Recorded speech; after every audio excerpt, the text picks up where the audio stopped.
Welcome back to Girl Talk. I'm here with Ian Brown at Custom Audio Video, located in Sheridan Park in Bluffton. Great showroom. We're always talking about the bells and whistles, the components. And today we're going to do a little bit more of a behind the scenes kind of look at these guys that are they're working all the time, but they don't get a whole lot of acknowledgement. So let's talk a little bit about cables today. Don't. Cables.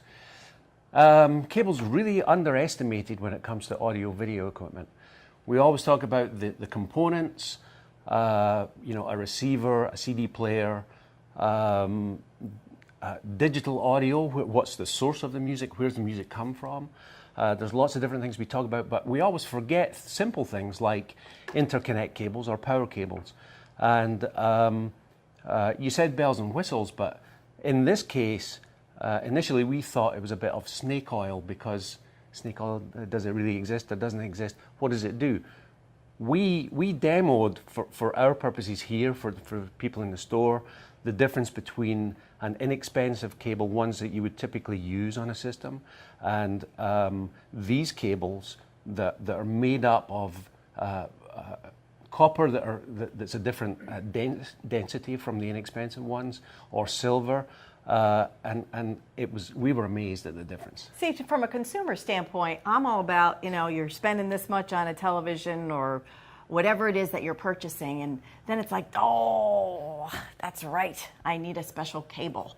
And it's like, what's the cheapest one? But that could really affect the outcome of what you're watching or listening to. So let's talk a little bit more about the anatomy of a cable, because this was interesting, talking a little bit before we started filming, and how they're made up. Okay. Let's think, this particular cable is a power cable, so it has two conductors, two here, and obviously it comes out to two at the other end. Let's think of a speaker cable. Everybody thinks of a speaker cable goes between an amplifier and the speaker. Again, it's two conductors. It could be more, but two conductors. So one of these conductors is actually made up of lots of fine strands of typically copper. Each strand is about the thickness of a human hair. What happens with stranded wire is that there's something called the skin effect, and the skin effect forces high frequencies to the outside of that individual strand. When they get there, they then jump from that strand to the next strand, etc., and it goes all the way down the cable. And what that causes is distortion. So what we really want to do is try and change the geometry. This is the first thing. Change the geometry, make each strand thicker than the human hair. Therefore, we end up with a conductor between the amplifier and the speaker that has fewer strands, each one of them thicker. Less jumping. Right, less jumping, therefore less distortion. And it's really pretty important.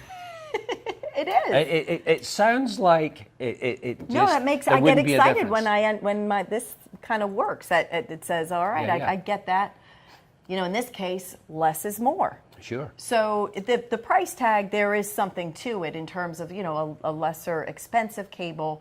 You're really going to have a lesser quality outcome than maybe something a little bit more expensive. Yeah, lesser quality is not the way I would describe it. It's a different experience, actually, because we've done many systems for years with standard stranded wire, and they sound fantastic. But what happens when you use this this wire that has fewer strands, different metals as well, is that the sound just kind of opens up. Frequencies appear that you didn't hear before with the less expensive wire. It sounds a much fuller sound stage, if you want to call it that. And sometimes it sounds like there's things there that just weren't there before. Okay.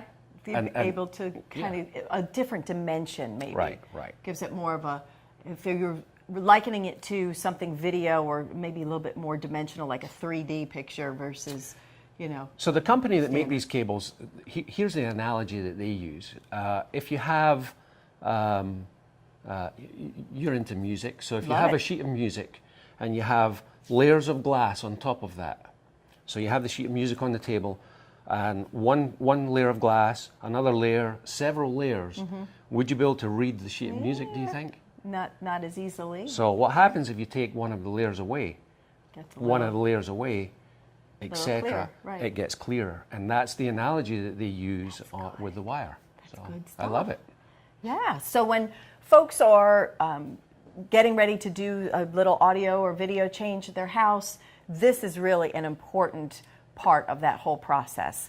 And for me, I'd rather let you guys tell me what I need and kind of assess the situation, because it's going to be different in Sure. every case, Everybody's right? different, yeah. With what the application is, the room, what you're looking for as far as the end result.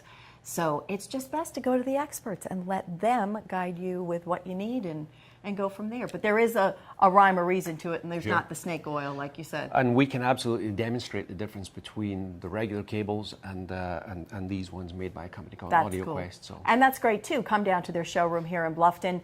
And again, a lot of little vignettes where things can be demoed, including the cables. So Yep. Ian, thank you. Thank you. I enjoyed it. Yeah. Thanks for tuning in to this episode of Girl Talk. I'm Debbie Court, and we will see you next time.